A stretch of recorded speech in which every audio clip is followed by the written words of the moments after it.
Mga lot, natapos na natin yung chameleon, no? Na top coat na din natin yan. Tapos, yan, kung mapapansin nyo yan, tuyo na yan. Ayan yung ginamit natin fast dry clear coat. So, ayan na siya mga lot. Ayan na yung chameleon natin.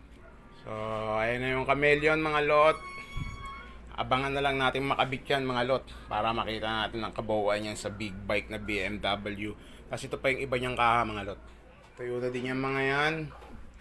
Abangan na lang natin yung makabit para makita na natin yung kabuuan yan. Tapos ito si yung kalaban ni Spider-Man no? Actually mga lot, 7 colors tong chameleon na to mga lot, no? Kaya kung mapapansin nyo, ang daming kulay niya na yan. 7 colors chameleon yan. Okay. Nakita nyo ba mga lot? Nakita nyo yung yung kulay, di ba? Ayun, no. Lalo na sa mga kantuan, nag-iiba-iba, di ba mga lot? Yan, si Green Goblin. Yan, tawag niyang Green Goblin. Yan. Ganda. So, ayun na mga lot. Salpak na natin to para makita na natin. Yun na mga lot, tapos na natin yung BMW.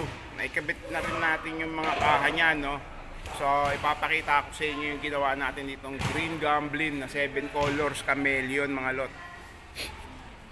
Ayan mga lot, nandito yan sa covered court.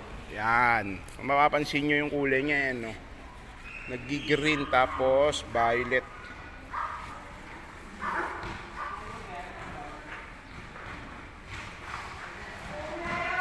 So mapapansin nyo yun, nagkakaroon pa siyang parang gold na brown.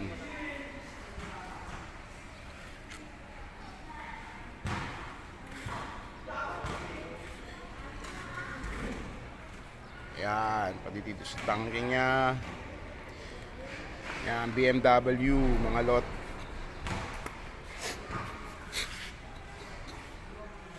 Yan mga lot, pang re-race yan ng may-ari. Actually, pang race track talaga to eh. Nakita nyo naman yung gulong niya, no? Diba? Tsaka yung gulong sa likod.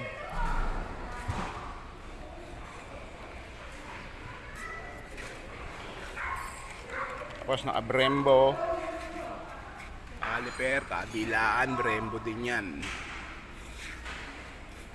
So ayan yung 7 colors chameleon natin mga lot.